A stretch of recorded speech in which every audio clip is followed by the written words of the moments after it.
Bueno, ahora le voy a dar la palabra a la licenciada María Fernanda Azcoitía. Ella es licenciada en Psicología de la Universidad Nacional, en la Universidad de Belgrano, es terapeuta especialista en comunicación, tiene un posgrado en comunicación en Palo Alto, Estados Unidos, tiene otro posgrado en mediación en la Fundación Retoño, es formadora y capacitadora en empresas y ONGs en atención telefónica a personas en estado de crisis, es formadora de profesionales en tareas de prevención en instituciones educativas, es presidenta del Centro de Asistencia al Suicida y está muy involucrada justamente en el tema que hoy estamos tratando, que es la salud psicológica, emocional de nuestros chicos, nuestros niños y adolescentes. Fernanda, bienvenida, te doy la palabra. No te veo. Bueno, hola, ahí sí me Hola, escuchás. ¿qué tal, Fernanda? Es un gusto tenerte. Es una voz, la tuya, muy, muy importante, muy especializada, así que te dejo con la audiencia. Gracias a todos. Bueno, muchas gracias y gracias por por la invitación a participar de este encuentro. Yo no preparé, a lo mejor fue una confusión mía, una presentación, sino que voy a coloquialmente contarles lo que estuve pensando y las reflexiones que hice con la propuesta que me hicieron, ¿sí? Tal vez también el tema, mi mirada es una mirada más, digamos, desde el punto de vista psicológico y emocional, entonces tampoco quería conceptualizar, ¿no? Sino más bien compartir algunas reflexiones. Y lo primero que me puse a pensar fue que, digamos, las personas somos una unidad biopsico-espiritual, ¿no? Cuerpo, mente, alma, ¿sí? Entonces, es muy importante tener en cuenta esto, porque cuando hablamos de este tema y nos ponemos a hablar de calidad educativa y demás, del otro lado aparece la calidad emocional, ¿no? Y en realidad, justamente lo que se está evidenciando es que, por un lado, todo esto que estuvimos escuchando que compartía Gustavo, tiene tanto que ver y está tan involucrado con esto de la calidad emocional, ¿no?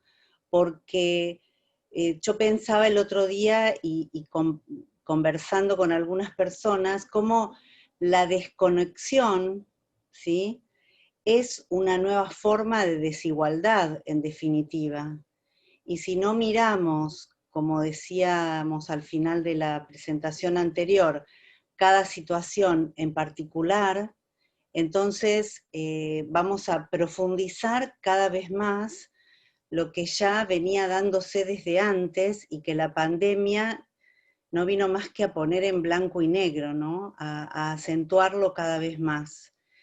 El estudiante, sea del nivel que sea, ¿no? Desde jardín de infantes hasta la universidad, está en un contexto en este momento emocional que es endeble, ¿sí? Muy endeble, por lo que lo rodea en sus casas y por lo que es su propio mundo interno, que, digamos, no tiene ninguna de las certezas que tenía antes, que no voy a abundar porque ya lo explicó Gustavo, pero esto de los ritmos, de los tiempos, de los rituales, del tiempo de escuela, del tiempo fuera de clase, del tiempo de recreación. Entonces, la pregunta es cómo podemos reducir los niveles de ansiedad y de estrés que supone este aislamiento, ¿no? La educación es un hecho vincular, sin duda, y por eso el otro día reflexionaba cómo los docentes pueden seguir lo que, digamos, lo que está sucediendo con los alumnos, no solamente en clase, sino fuera de la clase, ¿no? Y y cómo incentivar y cómo tener otros apoyos comunicacionales fuera de lo que es el sistema que cada escuela ha podido recrear según su condición, ¿no? El otro día, bueno, casualmente le comentaba a Moira, para mí una imagen muy fuerte que hablaba con una docente donde me decía que estaba al borde en realidad del burnout, porque los docentes están sobrecargados, exigidos, trabajando hasta cualquier hora, etcétera. Pero fíjense cuál era el mayor estrés que esta persona me relataba y expresaba que sentía, que yo lo denominé el síndrome de las pantallas negras, ¿no? Esto de estar dando una clase por Zoom y tener al principio, en el mejor de los casos, algunas pantallas donde se veía al alumno, y luego con el tiempo fueron desapareciendo estas personas y fueron apareciendo las pantallas negras con el nombre. Y ella me relataba lo que significaba para ella estar hablando al vacío, estar hablando a la nada, porque no había absolutamente nadie que le respondiera con algún tipo de asentimiento o disconformidad, o como es en la clase, portándose mal, moviéndose, haciendo interrupciones, etc. Era la nada misma, ¿sí? Y esto tiene que ver con, bueno, el modo que eligió el colegio en el cual ella trabaja de hacerlo, porque también otros colegios han elegido otras modalidades donde la interacción no está presente, no digo que sea lo mejor, al contrario, pero no hay expectativas de interacción. Acá, cuando la propuesta es por Zoom, la idea es que haya algún tipo de interacción o alguna cabeza que asienta, que vea a la docente que está mirando, se produce algún tipo de vínculo.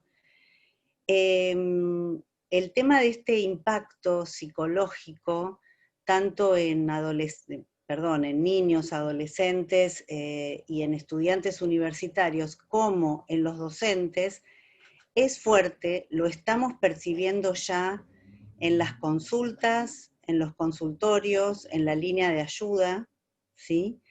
Y la huella psicológica y anímica que va a dejar la pandemia es fuerte, ya se está viviendo, ¿no?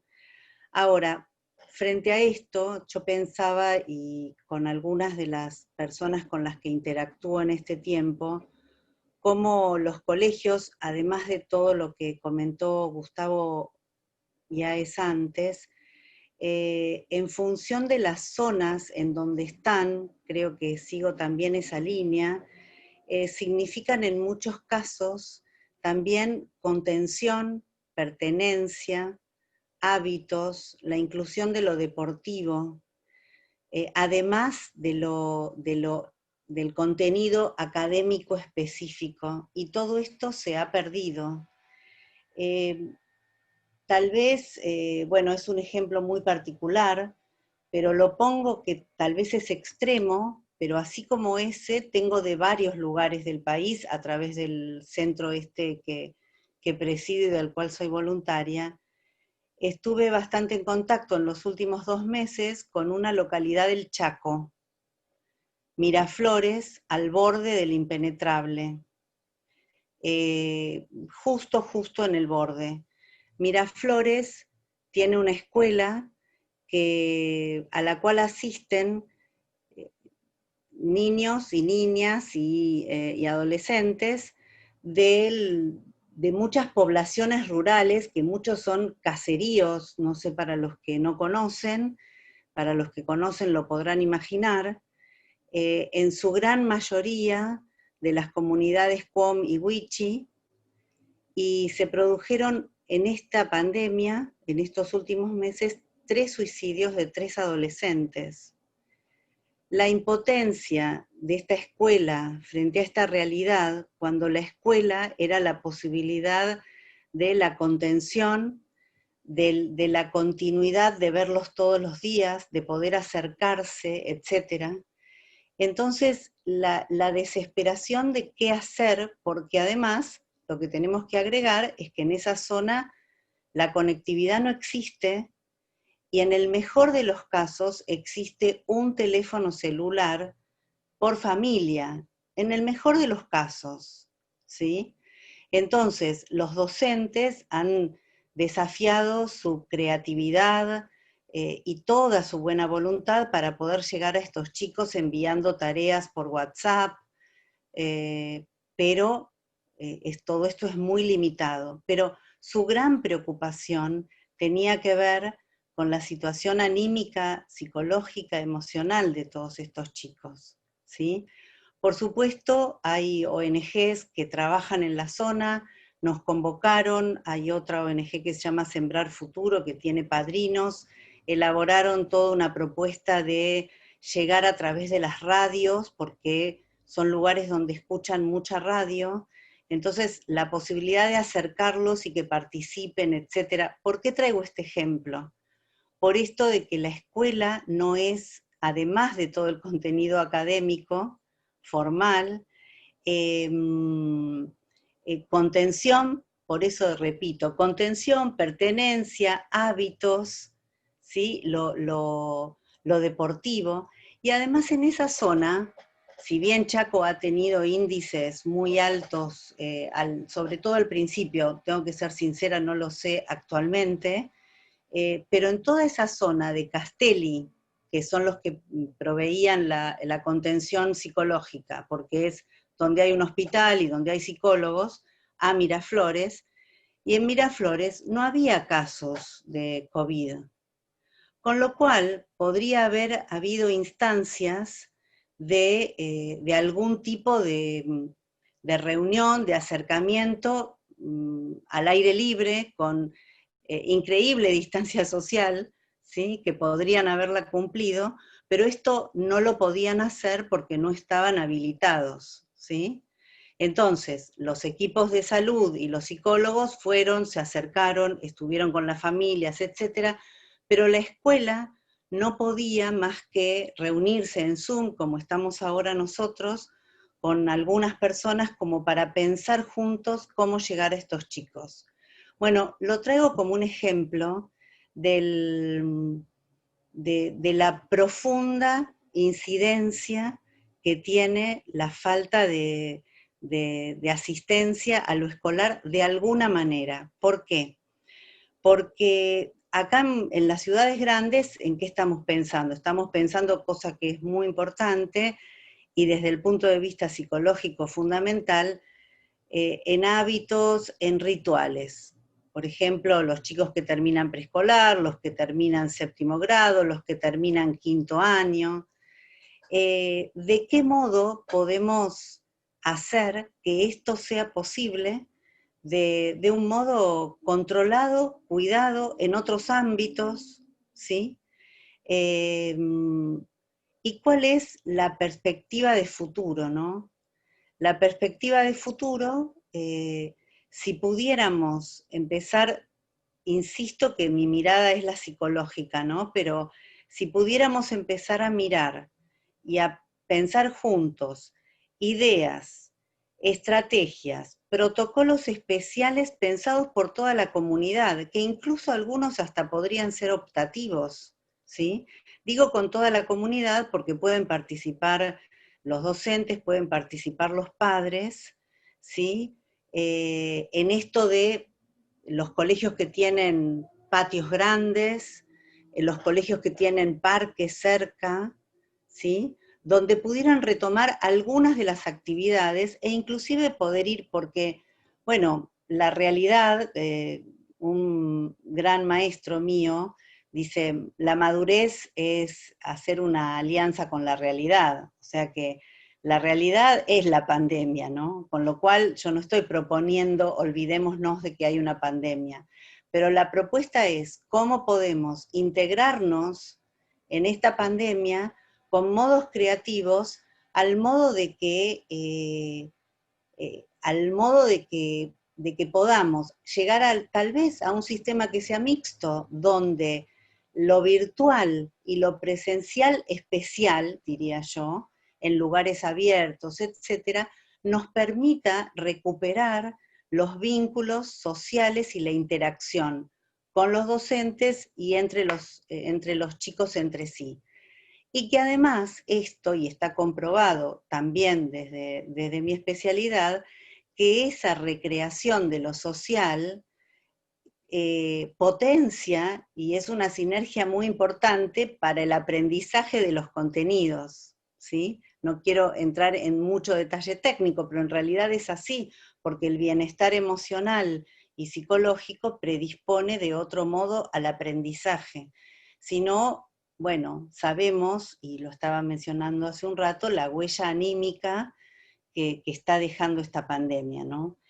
En realidad a mí también me preocupa, creo que lo dijo alguno de ustedes en el comienzo de este Zoom, de este encuentro, la mayor preocupación es que el tema no esté en agenda, que no podamos estar conversándolo como lo estamos hablando ahora, porque esto significa que es toda una cadena, porque no estamos hablando de la vuelta a clases en el cómo, cuidado, de un modo mixto, optativo, en espacios abiertos, no sé, empezar a conversarlo, pero esto trae asociado e hilado que no estamos hablando de qué pasa con la salud psicológica y la salud mental de toda la población, y en este caso de la población educativa.